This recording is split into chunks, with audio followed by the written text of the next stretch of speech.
Hey everyone, it's Anton from Sony. Jaime behind the camera. We are here with the Sony Xperia M2 and we're comparing it with the Sony Xperia Z2, the two new phones from Sony today. So let's go take a look. So as you can see, these two phones are very similar in terms of build. They look almost the same, the Xperia Z2 on the left and the M2 on the right.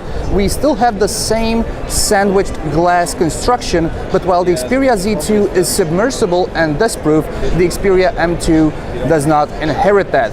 Now, while talking about the specifications, we have a Qualcomm Snapdragon 801 on the Xperia Z2, and we have a Qualcomm Snapdragon 400 on the Xperia M2. We have, of course, 2.3 gigahertz versus 1.2 gigahertz. We have 3 gigs of RAM on the Xperia Z2 versus only 1 gigabyte of RAM on the Xperia M2, and 16 gigabytes of internal storage expandable versus 8 gigabytes expandable as well. Flipping them to the side, we have the 20.7 megapixel camera and we have the blue version of the phone here, but that doesn't really matter, while we have the 8 megapixel shooter on the M2, of course, with the LED flash and the NFC.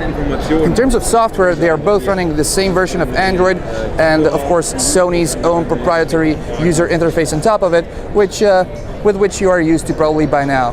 In terms of battery life, you'll probably get more out of the Z2 because it has a 3,200 milliamp hour battery compared to the 2,300 milliamp hour battery on the M2. Of course, there's a much smaller 4.7-inch screen on the Sony Xperia M2 compared to a 5.2-inch screen.